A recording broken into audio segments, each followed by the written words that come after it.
pada malam hari ini itu benar-benar datangnya dari Tuhan. Tuhan berikan hamba-Mu roh-Mu, kuasa-Mu, urapan-Mu Tuhan, agar setiap kata-kata yang keluar itu boleh sampai kepada setiap hati, dan Tuhan sendiri yang berbicara kepada setiap pribadi, biar apapun yang didengar malam hari ini itu boleh menguatkan, meneguhkan, menghiburkan pada setiap kami semua ya Tuhan, kepada setiap kami, jangan sampai ada yang terlewatkan. Terima kasih Tuhan Yesus, kami berdoa dan mengucap syukur. Haleluya, amin.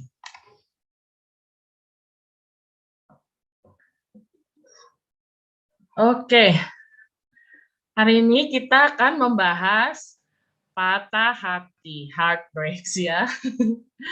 Heartbreaks atau broken heart, heartbroken-nya itu semua setipe lah ya.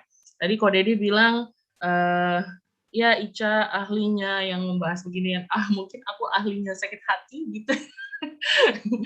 Ahlinya merasakan hal-hal yang yang sedikit pahit-pahit gitu mungkin ya. Ya anyway, yang namanya patah hati, sakit hati, terus bersusah hati, sepertinya itu menjadi pengalaman banyak orang, ya kan?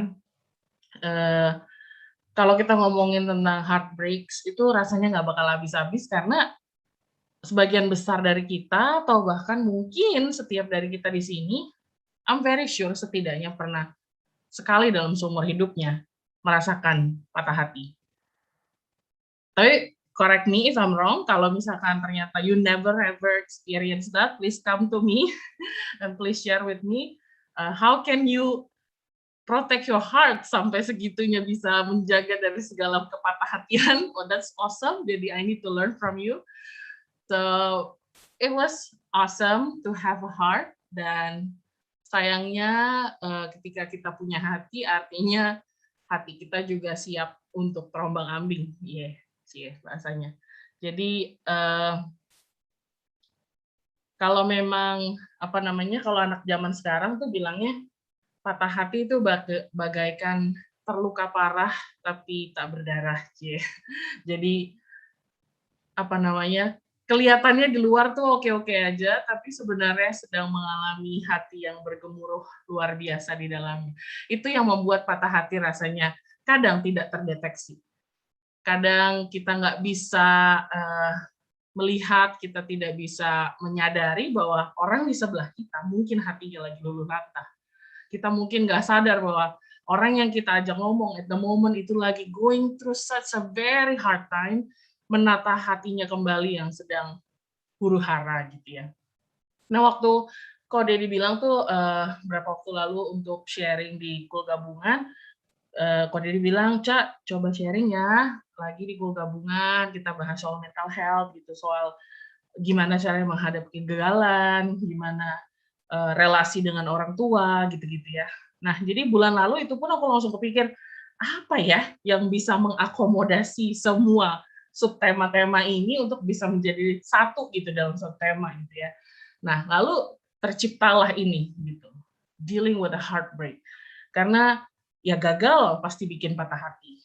Punya relasi yang buruk dengan orang tua, dengan orang sekitar kita itu pasti bikin patah hati. Jadi sebelum kita memulai semuanya ini, kita harus sepakati dulu kita ada di halaman yang sama bahwa heartbreak itu nggak hanya berbicara soal hubungan yang putus gitu ya antara pacar. Orang-orang bilang kan heartbreak itu atau broken heart itu cuma buat orang-orang yang cintanya kandas gitu misalkan, atau nggak cintanya bertepuk sebelah tangan dan segala macam. Nah, tapi sebenarnya yang kita mau bahas hari ini tidak hanya sekedar putus cinta, oke? Nah, bisa dilihat screen-nya? Apa sudah keluar? Oke. Nah, jadi hari ini tadi waktu siang pagi atau siang gitu, jadi aku ngadain Q&A, nggak Q&A sebenarnya, survei kecil-kecilan lah bersama teman-temanku di It's Okay Let's Talk gitu. Aku bertanya kepada mereka bahwa apa sih yang membuat mereka atau mereka mengalami sebuah kejadian yang membuat mereka patah hati yang sangat mendalam gitu. Jadi I'm trying to hear from people gitu. Apa aja sih sebenarnya yang bikin kamu patah hati? Nah, ini summary-nya dari jawaban-jawaban yang aku terima. Yang pertama itu grief. Ini obvious nih. obviously banget ya, jelas di mana ketika seseorang kehilangan sesuatu atau seseorang yang sangat-sangat berharga, itu pasti bikin kita sangat bersedih. Kita pasti bersusah hati, kita pasti patah hati gitu ya. Jadi bisa berbicara soal meninggalnya seseorang yang sangat berharga buat kita, bisa saja kita kehilangan misalnya hewan kesayangan gitu ya, atau mungkin kehilangan sesuatu yang benar-benar tadinya sudah kita sangat antisipasi gitu. Oh, it will come soon gitu. Tahu-taunya ternyata nggak jadi, dan itu oleh karena kematian gitu. Jadi udah bisa dibilang bahwa grief can cause such a very deep heartbreaks. Kedukaan membuat hati itu sangat-sangat hancur. Yang kedua, unhealthy family. Ini aku bisa bilang bahwa dari seluruh jawaban yang aku terima hari ini, itu mungkin sekitar 60-70% itu menjawab tentang keluarga, menjawab tentang orang tua.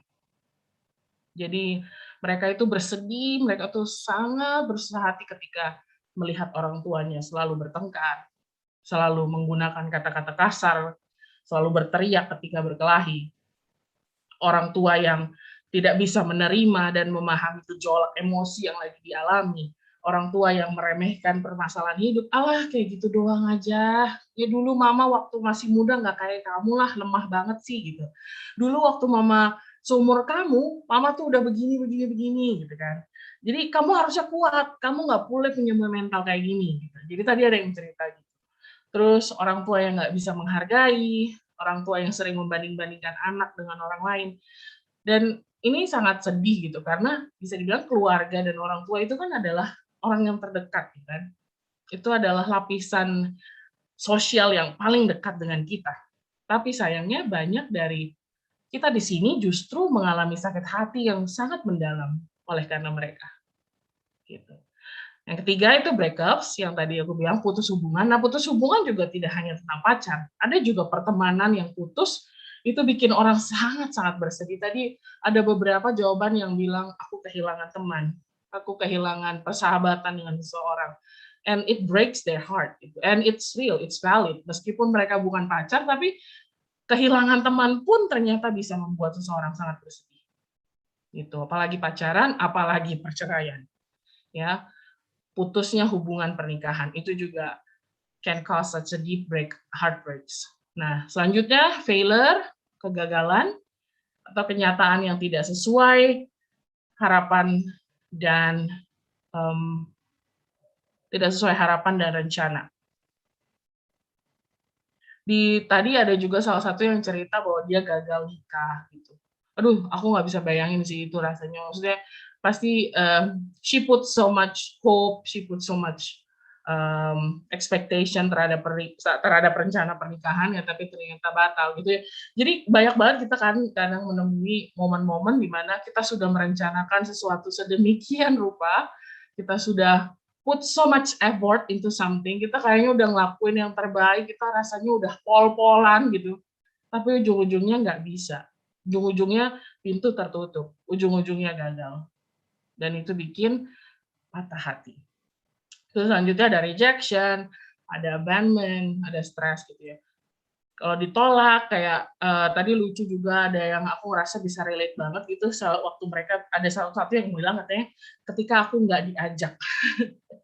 itu kayak ya ampun, iya dulu waktu aku masih mungkin SMA atau kuliah gitu ya, jadi kalau lagi teman-teman ngumpul terus tiba-tiba mereka lupa ngabarin aku gitu, misalnya ya kayak mereka foto tiba-tiba udah ada foto lagi bareng-bareng gitu ya, itu I can be so ini banget, kayak ngerasa left behind gitu, kayak ngerasa ih gila gue dilupain, ih gitu gue di abandon gitu ya. Jadi hal yang mungkin terlihat kecil buat seseorang, tapi ternyata it means so much terhadap seorang yang lain gitu. Dan banyak kalau kita baca di alasan-alasan seorang mengalami patah hati ini, mungkin ada yang ngerasa kayak ya ampun kayak gitu doang, masa sih orang bisa patah hati gitu, masa sih cuma ditolak kayak gitu sakit hati, gue lebih nggak bisa, karena setiap orang punya resilience berbeda-beda, semua orang punya kapasitas untuk menanggung derita beda-beda, dan nggak ada satu penderitaan yang lebih menderita karena penderitaan itu bukan sesuatu untuk dikompetisikan. Ya, jadi semua penderitaan itu sama menderitanya terhadap setiap individu yang merasakannya.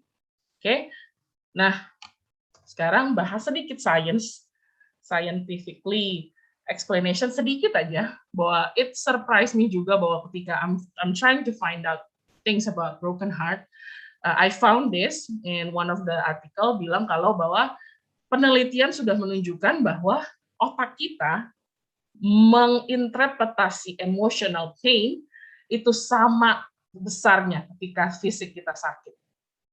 Gitu. Jadi ketika kita mengalami sebuah guncangan emosi, otak kita itu sebenarnya menangkapnya bahwa kita sedang mengalami sakit secara fisik. Makanya kenapa di banyak orang yang sedang mengalami patah hati, sebenarnya mereka juga mengalami berbagai simptom-simptom yang menyerang fisik mereka. Gitu. Jadi kadang orang yang terlalu bersedih, orang yang terlalu stres, orang yang terlalu patah hati gitu, bisa kelihatan ada simptom-simptom yang keluar dari kesehariannya gitu. Oleh karena mereka enduring such a very deep heartbreak gitu ya. Jadi itu sampai ngefek gitu loh ke physicalnya, physical appearance-nya gitu. Jadi kita nggak bisa meremehkan sebuah sakit hati, meremehkan sebuah patah hati, karena ini sama efeknya ketika kita sedang sakit fisik, gitu ya. Nah, ini heartbreaks can lead to, mungkin banyak yang kita udah tahu lah, atau mungkin mengalami bahwa ternyata patah hati itu bisa bikin loh physical symptoms kayak gini, gitu ya, kayak turun berat badan, naik berat badan yang terlalu berlebihan, terus pusing, terus sakit perut, ya. Kaum asam lambung itu mungkin bisa dicari tahu apakah itu benar-benar karena lambung atau karena stres atau karena cemas atau karena yang lain. Terus juga bisa bikin motivasi kita menjadi hilang, kita rasanya nggak mau melakukan apa-apa, kita rasanya kayak lelah duluan sebelum ngapa-ngapain gitu. Kayak udah no matter how many hours kita udah tidur, tetap aja kita lack of motivation. Kayak bawaannya pengen rebahan aja karena terasa kayak nggak ada harapan gitu, karena udah terlalu sedih banget, terlalu broken gitu dalamnya, ya kan? Terus ada juga yang experiencing difficulties in breathing well. Jadi kadang-kadang mereka harus sesak napas ketika ingatan-ingatan itu balik. Jadi ketika seorang lagi sangat bersedih, terus ingatannya itu kembali, kayak aduh teringat lagi misalkan seseorang yang ditinggal mati oleh pasangannya. Mungkin mereka sudah menjalankan hidup seperti biasa, tapi at some moment ketika dia ingat lagi gitu, momen-momen sama pasangannya, itu bisa gitu tiba-tiba dia mengalami kesulitan dalam bernafas, tiba-tiba langsung kayak buyar, langsung nggak bisa ngeliat apa dan kanan kiri. Itu sebuah simptom yang real banget, valid gitu. Jadi bisa dirasain sama orang-orang ini yang memang sedang mengalami goncangan secara emosional. Nah, heartbreaks yang nggak ditangani dengan baik, ini bisa menuju kepada level depression, anxiety, dan penyakit-penyakit mental lainnya. Makanya tadi aku udah mention bahwa kita tidak bisa menganggap remeh patah hati gitu. Karena patah hati ternyata efeknya sama besarnya ketika fisik kita juga terganggu.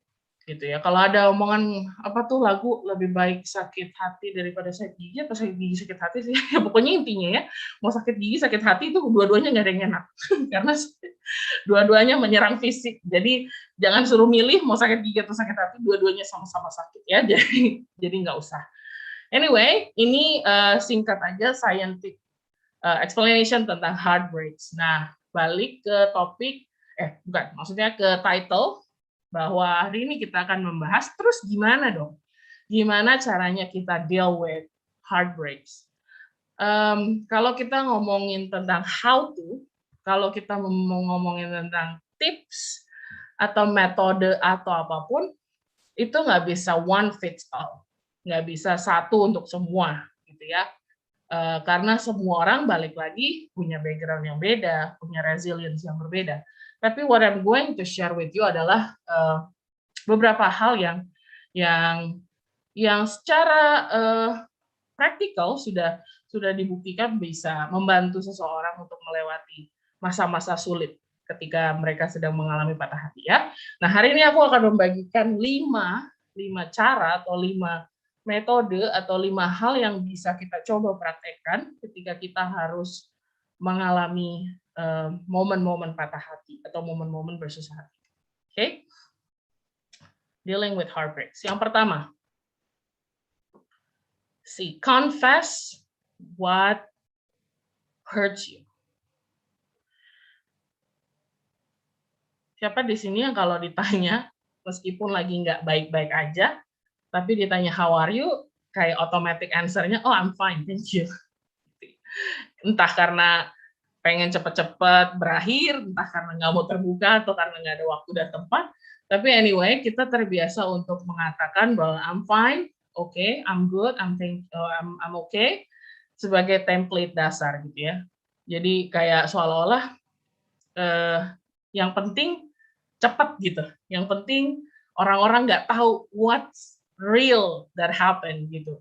Mungkin karena kita merasa nggak semua orang bisa mendengarkan kita, mungkin nggak semua orang bisa memahami, tapi it's a normal thing kalau itu menjadi template yang selalu kita bilang, oh I'm fine, I'm good gitu kan. It's not that wrong, tapi it cannot help you to heal. Okay? It's not helpful when you want to heal yourself. Confess what hurt you karena you cannot be healed from something that you hide or you deny. Kita nggak bisa sembuh dari kesakitan-kesakitan yang tidak mau kita acknowledge, yang tidak mau kita akui, yang tidak mau kita sharing, yang tidak mau kita yang terus-terusan kita deny, yang kita ingkari. Gimana sakitnya mau sembuh kalau sakitnya aja nggak diakui, gitu kan? Gimana caranya kita ke dokter kalau kita aja masih enggak kok saya nggak pilek, enggak kok saya nggak pusing gitu kan? Jadi gimana mau ngambil obat, gimana mau treatment gitu kalau sakitnya aja disembunyiin. Jadi confess what hurts you can be the first step for you to walk into the healing process. Nggak semua orang harus kita ceritain, betul. Nggak usah yang kayak setiap orang ketemu misalnya kayak ketemu di jalan, oh how are you? Oh yeah, actually I'm having such a hard time gini. Padahal lagi di halte misalnya kan, lagi di halte terus lagi di subway, bentar lagi ketinggalan kereta. Oh iya nih gue lagi kayak gini. Ya nggak ada waktu juga ya kan. Ya maksudnya space-nya juga nggak enak. Gitu. Tapi benar-benar yang di sini kita maksudkan adalah bahwa don't hide gitu. Ketika ada kesempatan, ketika ada ruang yang disediakan untukmu berceritalah. Ketika kamu merasa bahwa oh orang ini bisa dipercaya, oh orang ini nyaman untuk aku bisa membuka diri, then do it. Gitu. Confession is one important step in our healing journey. Keterbukaan adalah awal dari pemulihan. Itu yang selalu kita percaya. Jadi confessing gitu, akui aja dulu, oke, I'm not okay gitu. Apa nih yang nggak oke? Apa ya? Oke, misalkan misalnya aku baru putus gitu ya, habis dari pacar gitu. Ya nggak mungkin lah orang baru putus tiba-tiba besok, oh ya, I'm okay, I'm ready to have a new boyfriend. Kan gitu enggak ya. Tapi justru harus akui dulu bahwa oke, gue lagi hancur berantakan, pacar gue selingkuh. Jadi atau enggak, aduh gue lagi hancur nih karena gue gagal pergi ke sini. Aduh gue gagal melakukan rencana ini, gue gagal nikah, I'm not really okay gitu. Jadi akui, confess what hurts you, dan disitulah celah untuk kesembuhan itu bisa hadir.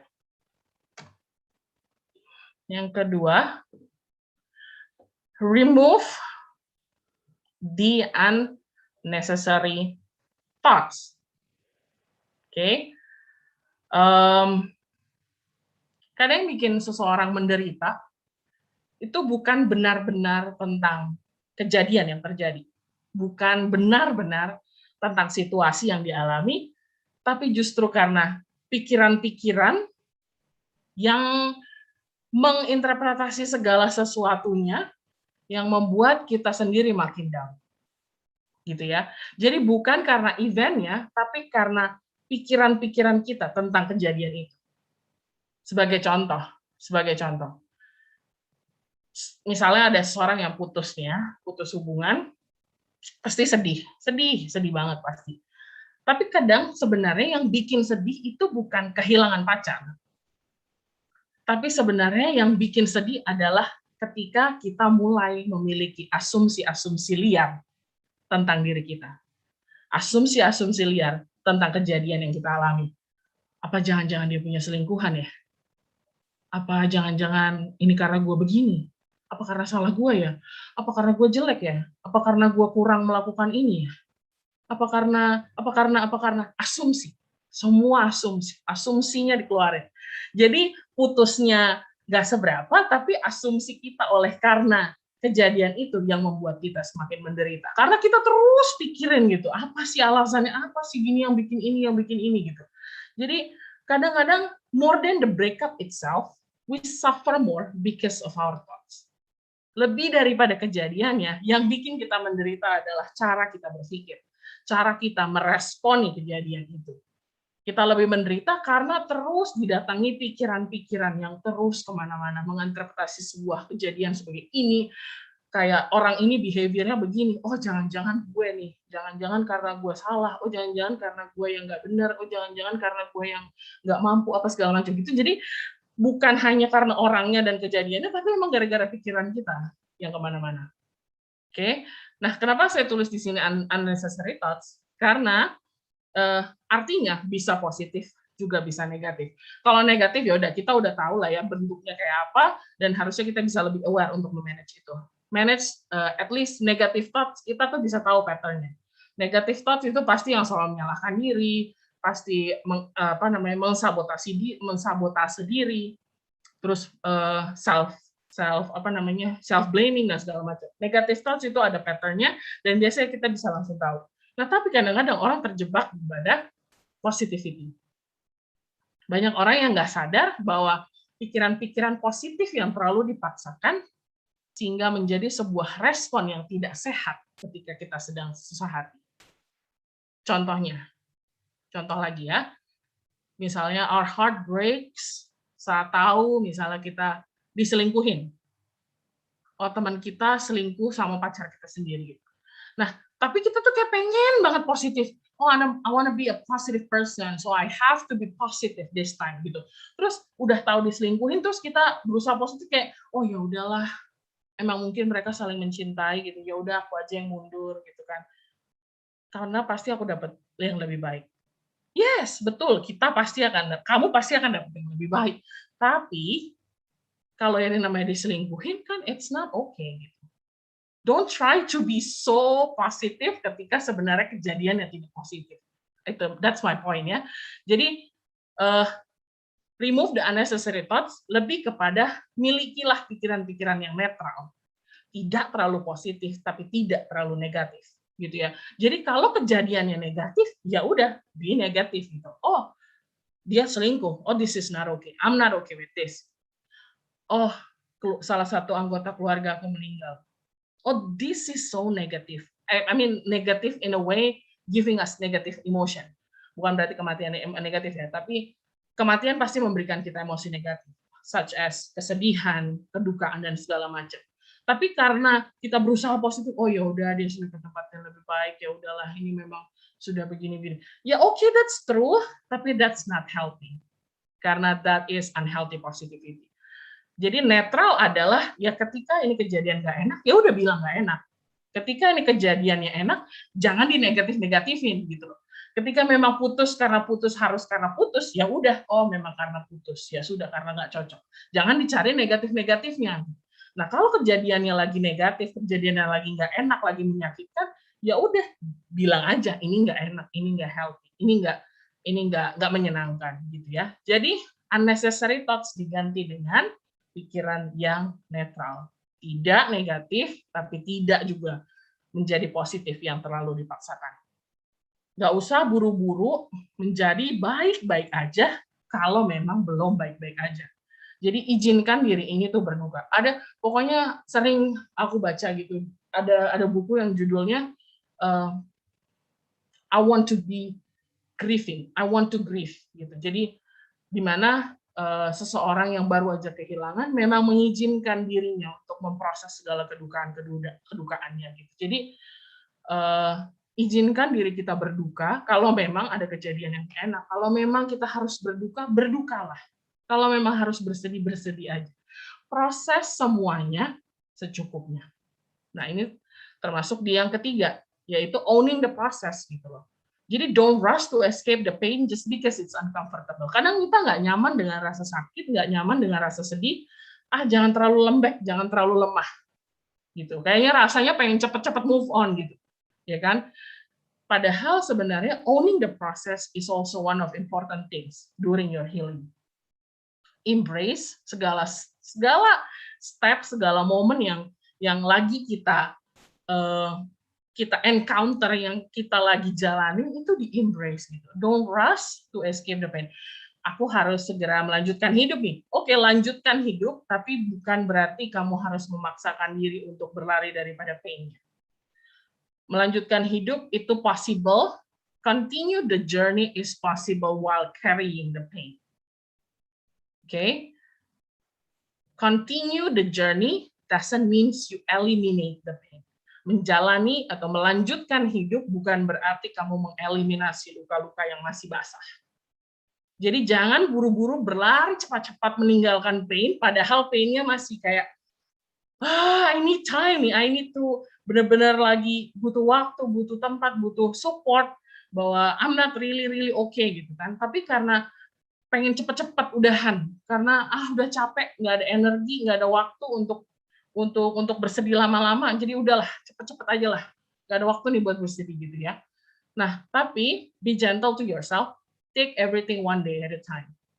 Balik lagi tadi yang aku mention bahwa melanjutkan perjalanan itu possible selagi kita juga masih berdealing dengan our wounds, dengan luka kita. Membawa luka kita sambil melanjutkan perjalanan itu sangat possible. Jadi melanjutkan perjalanan bukan berarti you're done with the pain. Oke, lukanya, karena orang merasa bahwa yang namanya move on itu artinya nggak sakit lagi. But it's not a concept. Oke, konsep move on itu bukan berarti lukanya tidak terasa lagi. Bukan berarti lukanya dilupakan. Tapi move on adalah you continue the journey while carrying your pain. It's all about continuing the journey, ya. Jadi lanjutkan perjalanan, lanjutkan prosesnya, maupun itu berat, maupun itu kayak nggak enak, nggak nyaman, tapi you own the process. The process is yours. Proses itu milikmu gitu loh. Jadi hanya gara-gara proses yang nggak enak, hanya gara-gara proses berduka itu nggak enak, terus akhirnya kita aku nggak mau bersedih. No, it won't work like that. Gitu, ya. Jadi embrace whatever the situation put you, embrace it. Rasakan itu, don't rush, jangan cepat-cepat, tapi jalanin proses semuanya secukupnya. Oke, secukupnya. There is a word secukupnya ya. Karena misalnya gue kehilangan bolpen. Oke, I'll be sad today. Tapi kan nggak mungkin bulan depan gue masih sedih gara-gara bolpen. Gitu. Tapi gue mengizinkan diri ini untuk bersedih saat ini gitu loh. Tapi juga secukupnya gitu ya. Jadi secukupnya dan sebutuh-butuhnya. Alright. Terus yang keempat, surround yourself with the support that you need. Ini juga berbicara soal tentang meminta pertolongan. Jangan pernah merasa terlalu hebat untuk bisa berpikir bahwa kita bisa sendirian. Jangan pernah merasa bersalah juga untuk bisa mengizinkan diri kita untuk meminta pertolongan. Mengisolasi diri itu tidak akan pernah bisa menolong kita untuk sembuh. Self-isolation itu hanya pikiran. Pikiran yang menganggap bahwa, oh, I want to be alone. Bukan berarti nggak ada me time ya. Me time is different than self-isolation. Me time, you can have me time anytime. You can have it. Gitu. Jadi kadang mau sendiri karena pengen healing time, pengen me time, that's fine. Tapi self-isolation yang membedakan adalah kamu menutup diri dari orang-orang. Orang-orang yang reach out, kamu nggak balas SMS-nya, kayak orang lagi nanya kabar, tiba-tiba hilang, tiba-tiba kabur gitu. Self-isolation will not be helpful. You cannot be healed during your solitude, dalam kesendirian. it will be so difficult. Oke, ya oke, mungkin ada yang bilang self healing is possible, tapi kita harus lihat di balik self healingnya itu pasti ada support systemnya. Orang banyak bilang self healing, tapi sebenarnya self healing itu juga disertai oleh support system yang ada di sekitarnya. Nggak harus punya 5-10 teman gitu, enggak. Only one person who can trust you, who can be with you, that's okay, that's enough gitu ya. Tapi yang jelas jangan mengisolasi diri. Karena kita selalu butuh orang lain dan itu nggak apa-apa. Find all the help and support that you need. This is so important while we are dealing with heartbreaks. Okay? And the last one, number 5, scripture. Scripture. Aku letakkan ini terakhir bukan berarti firman Tuhan menjadi last rescue. Kayak semua udah dicoba, terus kita balik ke firman. No, justru di sini adalah fondasi kita berproses dengan semua duka dan luka yang ada. Firman harus menjadi dasar kita meletakkan kekuatan dan harapan kita tentang masa depan dan tentang apa yang akan kita lakukan setelah dealing dengan luka-luka ini. Gitu. Kamu boleh minta pertolongan dari siapapun, kamu boleh self-care, self-healing, tapi jadikan firman Tuhan sebagai fondasi dan alatmu untuk melewati setiap proses. Oke? All truth, comfort, and strength that you will definitely need, semuanya ada di scripture.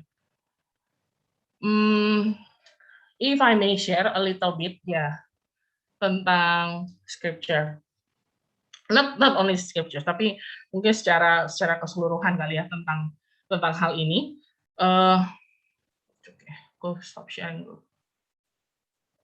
Oke, jadi saya mau cerita dikit. Gimana ya? 2 minggu dari sekarang, tanggal 8, itu 2 minggu lagi lah ya. Itu harusnya saya berangkat ke suatu tempat yang saya idam-idamkan. Saya punya rencana, jadi ada kesempatan bahwa oh kamu bisa internship nih di sini ya. Jadi semua dipersiapkan, ngurusin visa, ngurusin tempat tinggal dan segala macam. Semuanya berjalan sangat baik dan seharusnya aku bisa pergi tanggal 8. Gitu. Aku udah bermimpi-mimpi, aduh ntar main salju nih Natalan gitu kan. Aduh nanti tahun baru niup trompet nih di ini di situ gitu kan. Pokoknya udah indah banget deh harapannya, udah indah banget ekspektasinya. Semua visa udah lengkap, semua urusan udah oke, tinggal beli tiket. And then 2 weeks ago I decided not to go. Akhirnya ada sesuatu yang harus dikerjakan di bulan Februari sehingga membuat aku harus membuat keputusan bahwa rencana ini harus gagal. Wah, patah hati banget. Karena aku merasa bahwa, oh kok prosesnya dari awal nih udah enak gitu kan. Tapi prosesnya padahal dari awal udah dipermudah gitu ya. Tapi kok gitu ya. Ya, patahlah hatiku, karena harus gagal berangkat.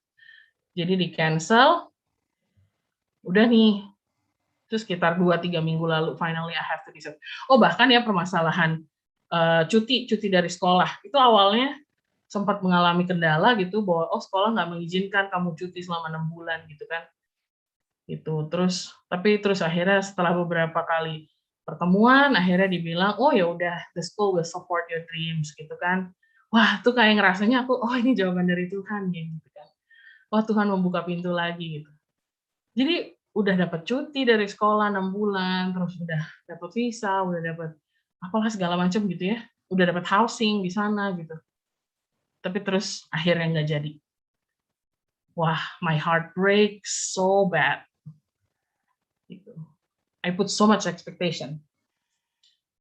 Terus 2 minggu yang lalu tiba-tiba ada ada salah satu sekolah internasional di Asia tiba-tiba nge-email. Katanya dia ngelihat my profile di Scroll, jadi ini Scroll tuh kayak LinkedIn, Jadi untuk mencari guru, school counselor dan segala macam. Jadi mereka menemukan profil aku di situ, terus akhirnya they reach me out. Mereka bilang, oh aku tertarik nih, I'm interested with your background, with your experience, gitu kan. Mau nggak interview gitu, buat posisi school counselor. Udah, kan wah, nggak ada angin, nggak ada hujan gitu kan. Tiba-tiba di email gitu. Terus udah interview nih sama head of school-nya, udah sama head of department counseling-nya. Oke, terus mereka bilang, oke, nanti dalam beberapa hari lagi HR akan hubungin kamu, akan ngomongin soal salary, benefits, dan juga regulation. And last Monday, mereka email, mereka bilang, I'm sorry, we cannot proceed your visa because of pandemic. Wah, patah hati lagi. Jadi kayak, wah, bulan ini kayak bulan patah hati nasional banget nih for my life. Gitu. Karena ada beberapa hal yang rasanya udah di depan mata, kok in a second langsung hilang. Gitu ya. Dan apalagi yang kedua ini ya, yang soal kesempatan kerja di luar ini, kayak aku bingung gitu sama Tuhan, kayak, Tuhan, kok are you kidding me? Gue lagi nggak lagi ada apa-apa, terus tiba-tiba dikasih jadi kayak PHP gitu loh Tuhan, kayak udah dikasih nih, ada kejadian gini, oh kayaknya udah di depan mata nih, udah di depan mata. Terus tiba-tiba gara-gara visa, oh we cannot proceed your visa. Terus udah selesai, udah gitu aja. Gitu. Padahal tadinya ya kalau nggak ada ini pun, ya gue nggak akan berharap, terus gue nggak akan sesakit hati ini juga gitu kan. Jadi kayak, apa sih tujuannya patah hati ini gitu? Apa sih Tuhan, kayak ada apa ya? Maksudnya ini hal-hal yang tidak pernah direncanakan sebelumnya, like in the beginning of this year, kayak internship di US, terus kerjaan sekolah ini, terus kayak tiba-tiba yang sepertinya sudah matang kok tiba-tiba hilang gitu. Apa ya maksudnya Tuhan gitu.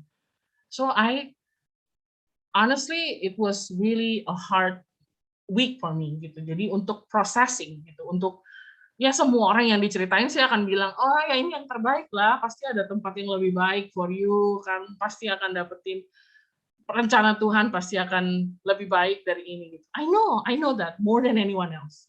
I trust God, I trust His plan, but I'm disappointed. It hurts me so much gitu loh. Tapi it doesn't mean I curse God ya, enggak, karena I believe what He give must be the best. Jadi ketika Dia tidak izinkan, ya berarti memang ini bukan yang terbaik. But I'm processing my human emotion. Well, oh God, I'm sad. It hurts me, God. It's kind of piss me off karena Tuhan kok ngasih ini kok kayak cuma buat ngeledek gitu kan. Kayak ini tadinya nggak ada loh di my plan gitu, tiba-tiba ada begini terus aku jadi berharap terus tahu-tahunya hilang gitu kan. Jadi I was questioning God, what do you mean to give me this experience? Kenapa Tuhan izinkan sakit hati yang rasanya kok unnecessary gitu? Kayak nggak perlu kali digini-giniin gitu kan? Karena kayak udah banyak masalah hidup gitu, terus tiba-tiba harus ada perintilan-perintilan kayak ini yang membuat lumayan mengganggu gitu loh, my days, my weeks gitu. And not only that, yesterday, ya kayaknya kemarin subuh, Senin subuh. Jadi my nephew yang masih bayi itu tiba-tiba demam tinggi sekali sampai dia shaking, and the whole house panic. Benar-benar panik karena itu pertama kalinya dia demam tinggi. Terus kita cari ke rumah sakit, nggak ada ruangan kosong, terus harus pindah, dirujuk, pakai ambulans segala macam. It was tough gitu. Jadi kayak, aduh ini ada apa sih kok kayak semua kok ribet. Banyak banget hal-hal yang membuat patah hati gitu. Yang rasanya membuat sedih, yang rasanya membuat bersusah hati gitu. Tapi di tengah-tengah tangisan, di tengah-tengah keluhan, di tengah-tengah kesusahan gitu kan, susah hati ini gitu. Tuhan cuma kasih ayat 1 dari Psalm 147. Nanti kita baca ayat 3. once I read that, aku bukan langsung completely healing, tapi aku langsung tahu bahwa I'm not alone. Gitu. Ketika Tuhan memberikan scripture-nya, that means He gives His presence. Ketika Dia menyatakan firman-Nya untuk kamu ingat, berarti artinya Dia sedang menyatakan dirinya, hey, I am there with you. I am there with your pain, with your disappointment, with your panic episodes, with everything that you are going through right now, I am there with you. That's the scripture means. Firman Tuhan itu akan selalu bersama dengan kita. Jadi kalau kita tahu bahwa we are experiencing such a heartbreak yang sangat-sangat deep, back to the scripture. Cuman di situ letak kekuatan kita. Nggak bisa kita mengandalkan our own strength, nggak bisa kita mengandalkan our own understanding, karena itu semua terbatas. Kita berusaha mencari tahu apa alasan Tuhan, we will never get it. Kita nggak akan bisa nyampe. Tapi yang penting adalah bukan mengerti purpose-nya Tuhan, tapi justru adalah memahami kehadiran Tuhan. Bahwa di dalam setiap heartbreaks, dalam setiap hati-hati yang terluka, hati kita yang hancur, hati kita yang sungguh bersusah hati, there is a presence of God Himself. Jadi untuk summary, so 5 things to deal with heartbreaks. Confess what hurts you, remove unnecessary thoughts, owning the process, surround yourself with the support that you need, and 5, the scripture. Kalau kita bisa take a notice in this, we will find that when we are having a heartbreak, we can always choose the cross. There is the cross for us during the heartbreaks. Okay? In the cross, Jesus said, it is finished. When He said it is finished, means that He paid it all. Dia sudah membayar lunas segala dosa kita, kesalahan kita, segala luka-luka, segala borok-boroknya kita, segala kegagalan, kesalahan, weakness, everything yang harus menjadi consequences of our sin, He paid it all. Jadi during your heartbreaks, remember you can always go back to this cross. Confess, remove, owning, surround, scripture, but again, it's all about the cross. Your heartbreaks is all about the cross. He wants to show you that His cross is still relevant, is still valid, is still powerful dari dulu, sekarang, sampai selama-lamanya. And this is what really strengthened me during my heartbreaks moment. Dari Mazmur 147 ayat 3, He heals the broken-hearted and binds up their wounds. Jadi ketika aku bertanya, Tuhan ini kayaknya luka yang nggak penting. Menurut aku ini luka yang nggak diperlukan. Tanpa ini aku juga udah tahu kok bahwa life is not easy. Aku juga udah tahu kok bahwa life is disappointing. You don't have to give me this experience only to let me know bahwa life is not always pleasant. Gitu kan. Jadi I continue to ask, apa sih maksudnya gitu, kayak Tuhan lagi bercanda gitu kan. Tapi I continue to reflect on this Bible verse again and again and again. He heals me because I'm so heartbroken. Dan membayangkan bahwa He binds up their wounds. Dia sedang membalut luka. Jadi ada hal yang aku bisa tangkap di sini bahwa Yesus, aku membayangkan bahwa Yesus sendiri itu sedang membalut setiap luka satu persatu. Dia membalut dengan tangannya sendiri, dia merawat kesakitan kita, dia memberi perban, dia sendiri yang akan memulihkan. Dia izinkan luka itu ada so that He can bind up their wounds. Apa artinya? Artinya bahwa Tuhan izinkan luka itu ada supaya Dia bisa merawatnya. Ketika Tuhan mengizinkan hatimu terluka, dan Dia membalut setiap luka kita, artinya Dia sedang mengambil bagian dalam pembentukan hati kita yang baru. Kalau nggak ada apa-apa, Tuhan nggak akan kerja dong, Tuhan nggak akan bekerja. Tapi justru Dia izinkan hati-hati ini terluka, hati ini tuh broken, supaya Dia bisa take action gitu. Oh, gue mau actively, Tuhan tuh mau secara aktif membentuk hatimu, membentuk hati kita menjadi hati yang Dia inginkan. Makanya Dia izinkan hati-hati ini terluka, hati ini patah, supaya ada uluran tangannya ketika Dia sedang membalut, ketika Dia sedang memulihkan.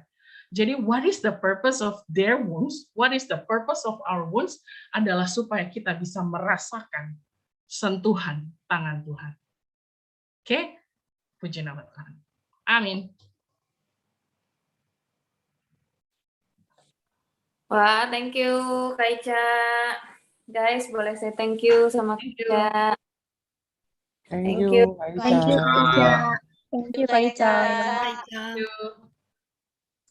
Thank you buat sharingnya yang sangat equip kita lagi tentang health, mental health, terutama heartbreak, dan thank you for sharing your personal experience. Pasti nggak mudah buat sharing itu. Kalau boleh aku summary dikit, heartbreak itu nggak hanya tentang hubungan yang putus sama pacar, karena cause-nya bisa dari grief, unhealthy family, breakups, failure, kegagalan di kerjaan, mungkin di sekolah gitu ya.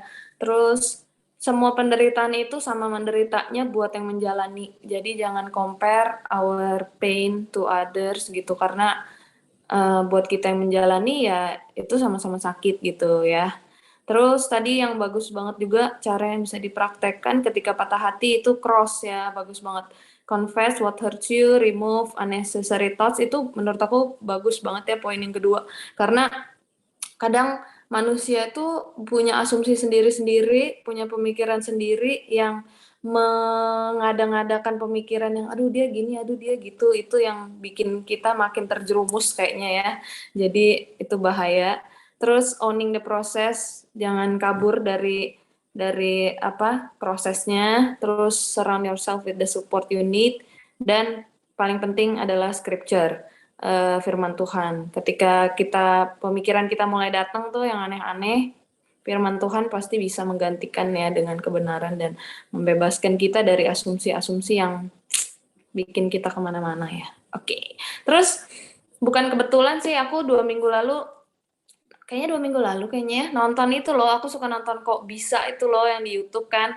Ada pertanyaan gini, kenapa kok sakitnya di sini gitu kalau sakit hati, patah hati kan. Jadi ternyata ada penjelasannya, katanya kalau misalnya kita sakit hati itu jantung kita tuh berdetak kenceng kan karena merasakan pengalaman yang kita sedang alami. Sedangkan otak kita nggak merasakan itu. Jadi otak kita berusaha menghentikan detak jantung kita yang berlebihan, makanya kenapa jantung kita itu sakit, makanya kenapa dibilangnya sakitnya di sini gitu katanya ya. Anyway, itu ice breaking aja. Oke, mulai pertanyaan ya. Ada pertanyaan ini Kak Ica, gimana kita bisa menerima diri kita ketika sudah gagal berulang-ulang?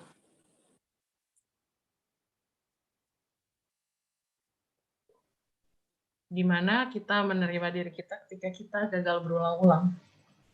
Ya.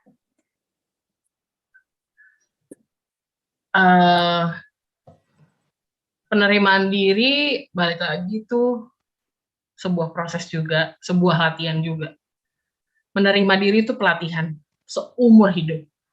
Jadi kalau kita gagal berkali-kali, kita harus berlatih berkali-kali juga untuk bisa menerima diri. Gitu. Jadi kalaupun kita sudah sangat menerima diri, pasti akan ada hal lain yang membuat kita rasanya susah menerima diri. Jadi kita harus renew terus kemampuan kita untuk menerima diri dengan terus-terusan memahami diri kita, terus-terusan mencoba mengobservasi kebutuhan kita, terus-terusan mencoba bertanya, oh what do I need this time? Oh what I feel today, what I feel like this time gitu. Jadi menerima diri itu adalah sebuah melatih diri dan itu harus dilakukan berkali-kali. Jadi kalau kita terus mengalami kegagalan, artinya pelatihan kita pun juga harus semakin ditingkatkan. Gitu. Latihan untuk menerima diri. Gitu ya. I hope it helps. Jadi harus terus latihan ya, walaupun berkali-kali, bukan berarti sekali latihan udah cukup ya. Oke, right. Lanjut. Gimana cara menghandle heartbreak yang causing trauma? Causing trauma? Dari heartbreak, gimana cara handle-nya? Oke. Pertanyaannya dalam ya. Kalau udah ngomongin trauma, that means harus ada intervensi dari profesional, dan kita harus lihat dulu traumanya itu seperti apa gitu. Kalau traumanya membuat kita misalkan saking takutnya terus nggak mau naik mobil misalnya, atau saking traumanya kita nggak mau ketemu orang gitu, berarti itu sudah harus profesional yang intervensi gitu ya.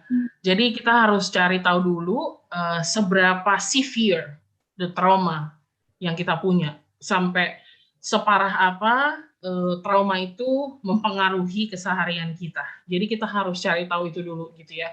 Dan kalau kita sudah paham bahwa misalnya nih kayak contoh yang trauma-trauma yang mungkin bisa tetap berfungsi, masih functioning-nya masih oke gitu. Jadi kalau misalkan ada trigger-trigger doang gitu ya. Kalau misalkan kayak orang dengan trauma misalnya balon, ya caranya kita untuk menanganinya kalau memang belum waktunya untuk bisa overcome, jangan deket-deket balon gitu ya. Kalau udah tahu bahwa that kind of situation can triggers your trauma, then you don't have to get close to that. Jadi pahami dulu apa yang membuat kita trauma. Kalau memang masih bisa dihandle, we can try to stay away for a while gitu, sampai benar-benar kita sudah overcome the feeling gitu. Dan kalau misalkan feelingnya belum bisa overcome sama sekali, dan kalau kalian udah ngerasa overwhelmed banget, ya berarti itu sudah waktunya ada intervensi dari medis atau dari profesional gitu ya. Aduh, maaf, belakang ada kayak praise and worship, guys. Oke, jadi kalau memang causing trauma, sudah harus intervensi sama profesional, berarti jangan takut untuk search for help ya. Apalagi kayaknya dunia modern sekarang orang udah lebih open mind ya sama orang yang seek for professional help gitu. Kalau dulu kan kayaknya sangat ini banget ya, kayaknya wah lu kenapa sakit gini, sakit gitu loh, maksudnya kayak judging-nya masih tinggi banget ya kayaknya dulu. Nah, terus kalau memang masih causing trauma, jangan mendekat dulu gitu ya. Stay away for a while until kayaknya kita sudah mungkin bisa menghadapi gitu ya. Oke. Ada pertanyaan ini itu. Yon, sorry bentar ya. Ini ada respon. Oke. Which says kalau gitu berarti nggak semua yang stay away for a while itu kabur dari masalah ya? Nggak. It's not. You are healing. Kamu sedang memulihkan diri. Jadi itu bukan lari dari masalah, tapi justru kamu sedang merecovery. Ya, and that's really okay. Kalau misalnya kayak ada teman yang membuat kamu sangat traumatis gitu. Misalkan teman itu kayak nusuk dari belakang, berkhianat apa segala macam. Kan that means itu very traumatic events kan. Ya stay away aja dulu for a while until you really healed. Itu bukan kabur dari masalah, tapi you are recovering. Begitu. Oke? Thank you for the question. Oke. Kalau misalnya gitu kita maksudnya kan kita stay away nih. Terus kalau misalnya boleh nggak kita memaafkan, mengampuni, tapi terus tetap stay away dari orang itu? Oh, that's a good question. Itu depends on the situation. Depends on the situation. Balik lagi ke konteks. Dengan siapa, dengan apa, di mana, dan segala macam. Itu jadi there is no fixed answer for that. Tapi kalau you feel like berdekatan dengan orang ini atau dengan situasi ini benar-benar mengancam nyawa, mengancam kesehatanmu, jiwamu, dan apapun, you have all the rights to stay away forever. Gitu. Oke. Oke. Kalau mengancam jiwa termasuk mental health ya. Oke. Oke, bentar. Kalau misalnya punya teman yang pikirannya itu sering terisi hal-hal negatif, sebagai orang terdekat sebenarnya apakah hal itu bisa dibantu dengan selalu mengatakan hal-hal positif ke dia? Secara kita tahu pikiran manusia nggak mudah untuk diubah, terutama pikiran negatif yang muncul karena kepahitan atau patah hati yang nggak selesai-selesai. Semoga nggak kepanjangan. Nabrak. Oke. Jadi gimana tadi? Jadi gimana tadi tuh? Oke, let me clarify. Gimana kalau ada teman yang punya negative thoughts? Apakah it helpful kalau kita berusaha memberikannya energi-energi positif gitu kali ya? Iya, pemikiran-pemikiran positif. Pemikiran-pemikiran positif, iya benar. Balik lagi, yang sudah aku jelaskan di slide tadi, kita harus bisa mendefine negative thoughts-nya dia, apakah benar negatif, atau kamu melihatnya sebagai negatif. Dan positive thoughts yang sedang kamu coba berikan ke dia, itu positif for you or for that person. Ini tujuannya menolong dia, atau cuman to feed your own satisfy gitu. Jadi perlu kita definisi yang clear tentang negatif dan positif di sini. Mungkin you think that person having negative thoughts, tapi mungkin itu menurut kamu doang. Mungkin kamu merasa bahwa oh aku harus memberikan positive thoughts. Mungkin positifnya buat kamu doang. Jadi balik lagi, kita harus bisa netral. Yang tadi aku bilang, unnecessary thoughts harus diganti dengan netral. Netral itu adalah kalau memang dia habis putus dan dia bilang, misalnya ya, oh my ex boyfriend is like a jerk. Terus ya udah, oke. Meskipun kata-katanya negatif, meskipun pikirannya negatif, tapi that's how that person experience at the moment. Dia baru putus kok, baru diselingkuhin kok. Apa terus akhirnya berbilang bahwa mantan cowoknya brengsek itu adalah negatif? Kan enggak. Memang kejadiannya begitu, memang cowoknya brengsek kok gitu. Tapi balik lagi, makanya kita mencoba untuk meresponi semua kejadian situasi, entah orang lain atau entah kita, dengan pikiran yang netral. Tidak terlalu positif, tapi juga tidak terlalu negatif. Seapa adanya. Gitu. Oke. Kalau misalnya pemikiran negatifnya ini misalnya ya, aku juga nggak tahu yang nanya nggak sebut secara spesifik.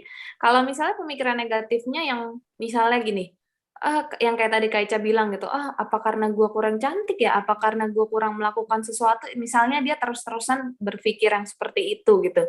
Apakah itu helpful untuk kasih dia pemikiran positif gitu? It can be helpful, it can be harmful, tergantung the needs of that person. Saat itu dia sedang butuh apa? Apa saat itu sedang butuh dikonfrontasi atau sedang butuh di comforting? Gitu. Kalau dia lagi butuh untuk diterima seapa adanya, bahwa dia bilang, iya mungkin gue jelek kali ya dengerin aja dulu. Oh jadi lo mikir lo jelek, padahal menurut gue lo gini-gini loh, tanpa mencoba mengkonfront pikirannya. Jadi we are just stating what we know about that person. Gitu. Padahal menurut gue sih enggak ya, tapi ya udah kalau emang lo lagi berpikir sebegitu. Jadi balik lagi, it's not about us sebagai penolong, tapi it's about the person who needs the help. Lo lagi butuh konfrontasi atau lo sedang butuh di comforting? We don't have to always ask, tapi we can sense. Kita bisa ngelihat. Kalau emang dia lagi hancur hati banget gitu, rasanya semua kata-kata positif kita nggak akan nyampe, nggak akan mempan. Tapi justru our unconditional acceptance mungkin itu yang bisa menghibur dia, menguatkan dia. Gitu. Jadi balik lagi, kita tetap harus kembali ke konteks. Gitu. Nggak mudah ya untuk bisa sensing orang itu lagi perlunya apa. Kadang kalau ditanya juga, nggak apa-apa, gue lagi nggak perlu apa-apa. Gitu ya. Oke. Di Menti tadi udah ada pertanyaan kah? Aku belum bisa buka. Oh, coba Yohan, aku sharing ini. Kalau ada satu habis ini dia Oh mungkin. iya ada nih. Ada ini, coba ya aku kasih ke Yohan. Yohan bisa buka ini nggak? Oke, sebentar ya. Coba Wait aku ya. baca salah satunya. Aku Oke. baca salah satunya. Ketika dididik dari kecil untuk tetap tegar dan nggak biarin sakit hati menguasai, apakah itu mempengaruhi mental health? That's a good question. Ya, artinya di sini dididik untuk tetap tegar dan nggak biarin sakit hati menguasai. Nah, berarti kita bisa bertanya kepada diri bahwa apakah didikan itu akhirnya memang membentuk kita menjadi kuat atau membentuk kita menjadi berpura-pura kuat. Gitu. Jadi yang bisa menjawab adalah dirimu sendiri, bahwa ketika kamu merasa bahwa aku harus menjadi kuat nih, gitu kan, aku menjadi kuat dan akhirnya berpura-pura menjadi kuat, then something is not alright with the mental health. Tapi kalau memang akhirnya oke, karena begitu banyak terpaan, terus aku akhirnya bisa menjadi lebih kuat dan aku lebih ikhlas, aku lebih bisa begini begitu, ya artinya that's the true you, gitu kan. Sebenarnya mental health itu terganggu atau enggak, kita bisa lihat dari how much we use our self defense. Again, I repeat, kita bisa tahu mental health kita oke atau enggak adalah dari seberapa banyak kita menggunakan self defense mechanism. Self defense mechanism itu ada banyak, itu bisa berpura-pura, itu bisa mengingkari perasaan, mengingkari kenyataan, denial, gitu kan, atau bisa merepress perasaan, pura-pura nggak sakit, pura-pura nggak kenapa-napa, itu repress. Atau mungkin bisa juga projection. Jadi kita biasanya projection itu kayak misalnya I have problem with my mom, gitu ya. Aku misalkan dimarahin mama bilang katanya aku tidur mulu, gitu ya, misalnya gitu. Nah, tapi aku nggak berani ngomong langsung sama mama, enggak, aku nggak rebahan terus kok. Nah, akhirnya aku marahin orang lain. Misalnya, Edu, lu tiduran mulu lo, gitu. Padahal Edu nggak tiduran. Artinya aku memproyeksikan lukaku yang tidak selesai ke mama, akhirnya aku proyeksikan ke orang lain. Itu ada beberapa contoh self-defense mechanism. Kalau kita menggunakannya terlalu sering, artinya something is not alright with our mental health. Kalau kita terlalu banyak denial, kalau kita terlalu banyak suppress our emotion, kalau kita terlalu banyak projection, then something need to be fixed di situ. Gitu. Ya. Nggak salah kok dididik untuk tetap kuat, kita memang harus kuat, kita memang bukan harus ya, tapi kita memang berharap kita bisa kuat. Jadi tidak salah didikan untuk bisa kuat, tapi asal benar-benar bahwa you are like purely strong, gitu ya. Kita benar-benar sincerely strong, bukan berpura-pura, bukan merepress, gitu. Oke, gitu aja. Bisa buka nggak, Yon? Udah bisa. Aduh, bentar ya. Tapi praise and worship-nya lanjut lagi. Oke. Tadi kalau yang pertanyaannya tadi berarti harus mental assessment sendiri ya. Maksudnya kayak lihat ke diri sendiri karena handle masalah. Kalau misalnya in some point dia memang tegar untuk memang harus tegar, atau in some point dia memang cari others untuk help, that means it's fine ya. Oke. Terus ini ada pertanyaan yang menurut aku kayak agak kebalikannya. Kalau gue ngalamin kegagalan atau situasi-situasi di luar rencana yang menurut orang lain itu serius dan memprihatinkan, tapi buat gue kok biasa-biasa aja. Is there something wrong with me?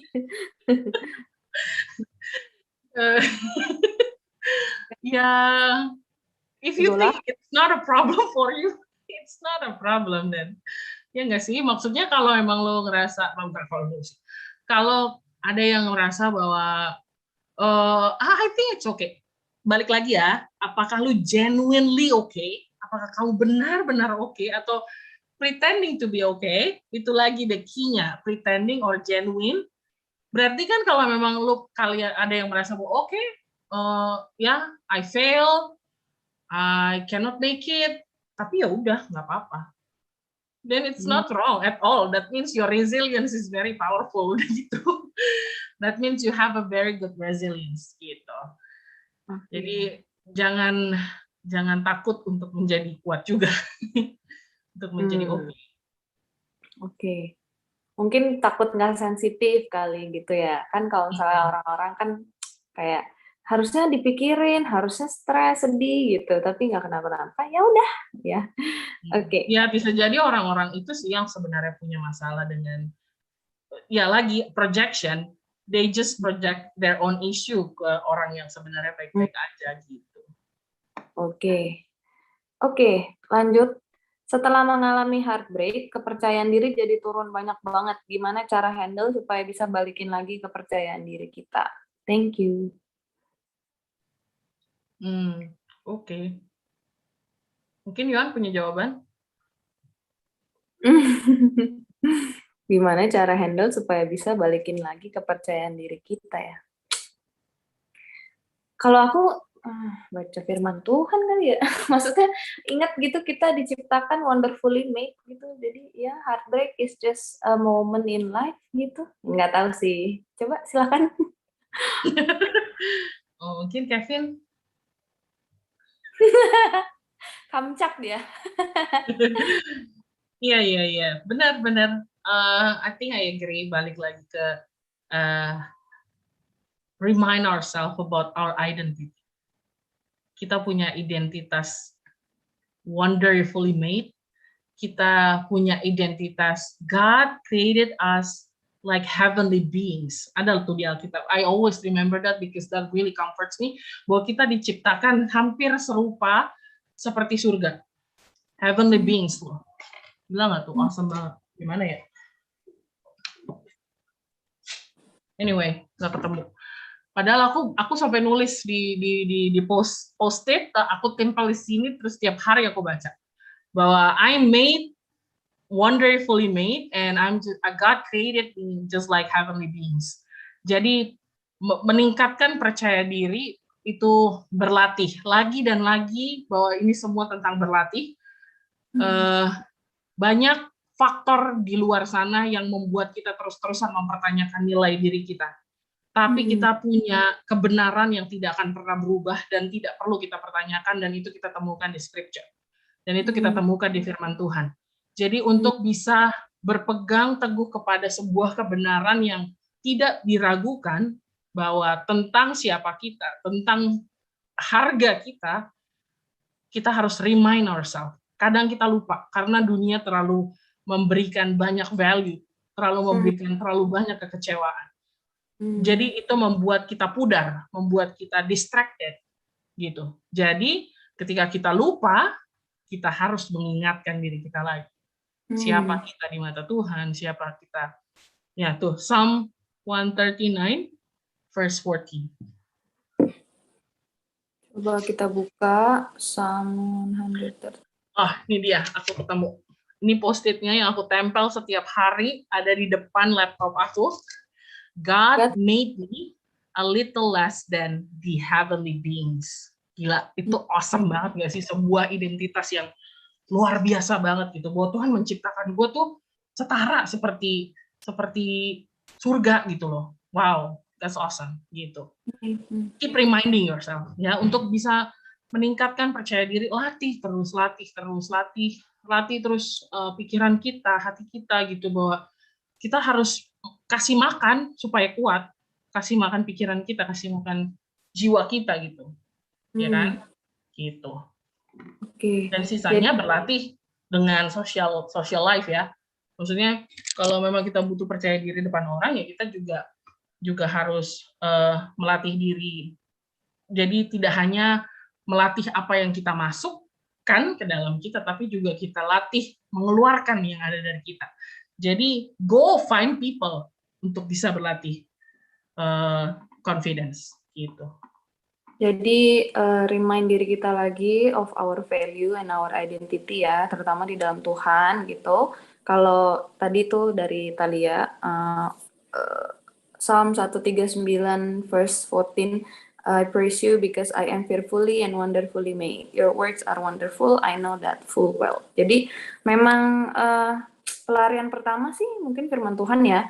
Terus kedua bukan sih mungkin firman Tuhan, tapi pelarian pertama harusnya ke firman Tuhan. Terus kalau tadi terus Kak Ica bilang juga find people ya. Kalau menurut aku itu benar juga karena yang kayak Ko Dedi selalu bilang keterbukaan adalah awal pemulihan. Jadi aku ingat kalau nggak salah waktu itu ceritanya Cirut ya, Cirut yang suka sharing di call kita juga.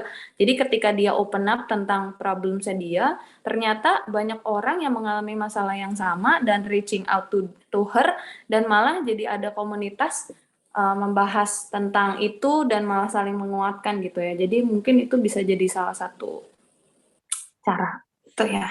Oke. Tapi membuka dirinya juga harus di komunitas yang tepat ya, bukan yang membuka diri yang di tempat yang salah gitu. Nanti malah semakin gitu ya. Oke.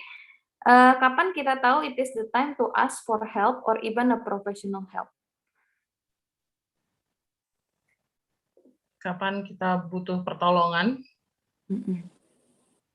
Kapan kita Adalah tahu kapan kita membutuhkan pertolongan profesional adalah ketika kita mulai bertanya-tanya, apakah aku butuh profesional? That means you're not okay kalau you start to questioning that, ya kan? Aduh, kayaknya apa gue butuh profesional ya? Oh ya, you need that. Karena you start asking that question.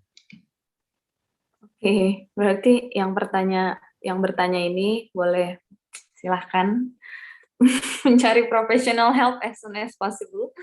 Oke. Gimana kalau misalnya tips cross tadi udah diusahakan semua tapi masih belum berhasil atau belum siap untuk move on? Baiknya apa yang harus dilakukan ya menurut Kak Ica?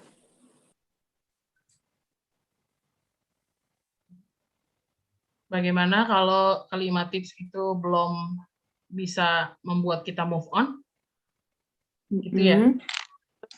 Masih belum berhasil atau belum siap buat move on, baiknya apa yang harus kita lakukan ya menurut Kak Ica?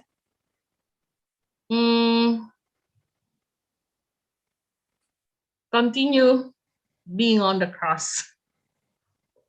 Terus I don't think that cross can make us move on. That's not the purpose of the cross, the cross yang tadi kita bahas. The purpose is not to make us forget about the pain. Bukan purpose-nya membuat kita move on dari luka itu. Bukan membuat kita akhirnya benar-benar melupakan atau membuat kayaknya seolah-olah itu tidak pernah terjadi. Enggak sama sekali. Mau se-move on-nya kita. If that person is really special, kalau seseorang yang kita lepaskan atau kehilangan seseorang, kehilangan sesuatu, kehilangan kesempatan yang benar-benar berharga, it will take maybe the whole life untuk bisa move on. And that's really okay gitu. For example, kayak kehilangan pasangan ya, misalkan ditinggal meninggal gitu sama suami. Apakah artinya move on itu benar-benar tidak mengingat lagi tentang suaminya, mendiang suaminya? Kan enggak. It will be like forever. Kalau semakin spesial orang itu, semakin spesial kesempatan itu, semakin spesial barang atau hewan itu, it will take like years untuk kita bisa move on. Tapi purpose-nya itu bukan untuk move on. Purpose-nya adalah kita bisa melanjutkan perjalanan selagi kita membawa luka itu. We have to continue the journey even though the pain is still there. We have to continue the process meskipun lukanya masih berat, lukanya masih basah, lukanya apa. The purpose is not to be able untuk forget, bukan berarti kita harus benar-benar okay mengingat itu, benar-benar melupakan orang itu, benar-benar melupakan kejadian itu. Enggak, we can still remember that, we can still like bisa bernostalgia mengingat itu dan kita bisa melanjutkan hidup. Gitu ya. Jadi the cross yang tadi kita bahas bukan semata-mata untuk membuat kita bisa move on, tapi membuat kita move forward. It's not for moving on, it is for moving forward. Maju ke depan. Moving on artinya kita meninggalkan. But moving forward, kita berjalan terus sambil membawa kenangan. Membawa kenangan, membawa nilai, membawa cerita itu, we still carry it and it's still okay. Gitu ya. Bukan berarti kalau kita belum move on, hidup berhenti gitu ya. Berarti, Nah, dan bukan move on tapi move forward. Jadi ketika terus masih mengalami mungkin patah hati, tapi hidup terus berjalan dan gimana cara berjalan bersama itu gitu ya. Oke, 2 pertanyaan terakhir boleh ya? Ini by the way ada yang iseng banget sih ngetik miau-miau coba di sini. Icebreaker banget. Oke. Anyway, yang ketawa-ketawa nih, siapa yang ngetik nih? Oke, ada pertanyaan ini Kak. Put aside dari keharusan baca scripture, kadang waktu cerita sama support system kita tetap nggak dapet healing yang kita butuhkan. Apa itu karena kita terlalu put expectation sama pendengar cerita kita ya Kak? Hmm, hmm, kalau udah bercerita ternyata we still not feeling better gitu ya. Apakah itu artinya we put so much expectation to the listener? It's a normal thing kita expect something when we share, ya kan? Itu hal normal, namanya juga lagi butuh bantuan. Kita butuh pertolongan, terus bercerita, kita pasti punya ekspektasi kita bisa at least dimengerti, kita at least bisa ditolong. That's a normal expectation. Tapi balik lagi untuk mengingat bahwa not everyone can help. Jadi manage your expectation. Gak semua orang punya capability, gak semua orang punya kapasitas untuk bisa menolong dengan tepat. And that's really okay. It doesn't mean they are evil. It doesn't mean they are like a bad person. Tapi it's simply because not everyone is capable. And that's really okay gitu. Kapasitas mereka untuk menolong tidak mendefinisikan mereka sebagai orang baik, sebagai teman baik atau teman jahat gitu ya. Jadi kalau punya ekspektasi terhadap teman-teman kita itu wajar, tapi kita kelola ekspektasi kita.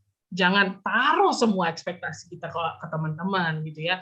Kalau memang ya oke kita sekedar cerita, but when we don't get what we expect, jangan akhirnya itu jadi luka yang lain gitu loh. Jangan akhirnya itu menciptakan kepahitan yang lain gitu. Tapi when we manage our expectation bahwa oh teman-teman gue kan memang tidak punya kapasitas untuk menolong, jadi ya udah nggak apa-apa gitu. Sekedar cerita gitu. Tapi in another place from another person, you will get the help that you need. I'm sure. Selama kita terus mencari the support that we need. Don't stop searching for it. Intinya gitu. Kalau satu orang nggak bisa nolong, ya mungkin ada orang lain yang bisa menolong, dan itu artinya kita jangan give up untuk finding the help. Jangan menyerah untuk mencari pertolongan. Gitu. Coba aja yang lain, coba mungkin ke profesional, atau mungkin ke spiritual leader, atau mungkin ke mentor, gitu. Gitu ya. Berarti coba ke Ko Dedi atau Kak Ica ya. Jadi kalau teman-teman nggak bisa tolong, ada Ko Dedi, Ci Susan, ada Kak Ica. Yes, that's right. Oke, manage expectation dan coba mungkin cari orang yang mungkin lebih senior kali ya untuk mungkin mendapatkan advice yang lebih baik gitu ya. Oke, terakhir ya, ini pertanyaannya aku bingung jalan-jalan sendiri. Ngomongin self defense untuk tahu mental health baik atau enggak, tunggu hilang.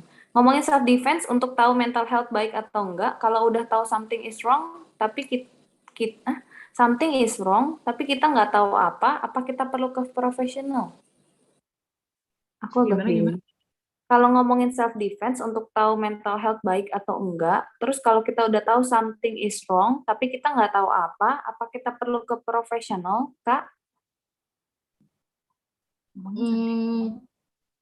If you think something is wrong gitu, apa gimana? Kayaknya gitu deh, kayaknya kalau kita udah tahu something is wrong, tapi kita nggak tahu apa kita perlu ke profesional, kayaknya gitu deh. Ya, aku ngerti sih.